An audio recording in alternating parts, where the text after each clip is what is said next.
कालपासून संपूर्ण पुणे जिल्ह्यामध्ये प्रचंड पाऊस पडतोय।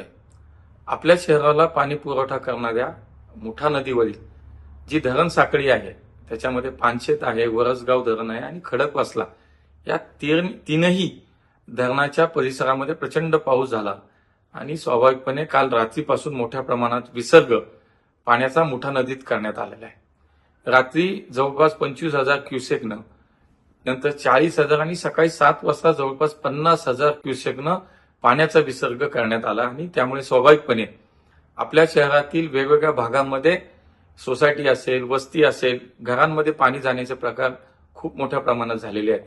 मग सिंहगड रोड आहे, पुलाची वाडी आहे, खिलारेवाडी, संगमवाडी परिसर आहे, पाटील इस्टेटचा सगळा आमचा परिसर आहे, बेबेवाडी सारख्या भागामध्ये पाणी। त्यामुळे माझी पुणेकरांना हीच विनंती आहे की आपण थोडी काळजी घेऊया। रेड अलर्ट जाहीर केलेला आहे।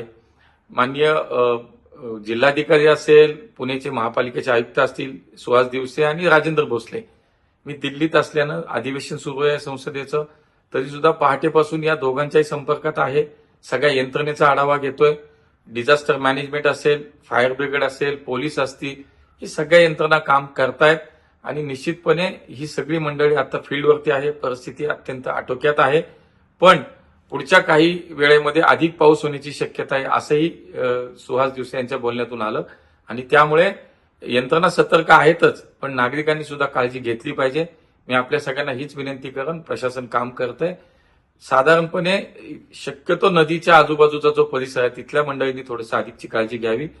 ज्या ठिकाणी पाणी घुसलंय, ज्या ठिकाणी जनजीवन विस्कळीत झालंय, अशा मंडळींचं, अशा कुटुंबाचं स्थलांतर करण्यासाठी तात्पुरत्या स्वरूपाचं महापालिकेची शाळा, महापालिकेच्या अनेक समाज मंदिरं, काही मोठे मोठे हॉल्स याची व्यवस्था महापालिकेला करायच्या सूचना आपण दिलेल्या आहेत आणि त्यामुळे पुणेकरांनी काळजी घ्यावी एवढीच विनंती आपल्याला। सगळ्या सूचना वारंवार आपल्याला प्रशासनाच्या माध्यमातून मी एक आपला लोकप्रतिनिधी म्हणून माझ्या सगळ्या सोशल मीडियाच्या सगळ्या हँडल्सवरनं दिल्या जात आहेत। आपण काळजी घ्या। निश्चितपणे प्रशासन याच्यामध्ये काम करत आहे।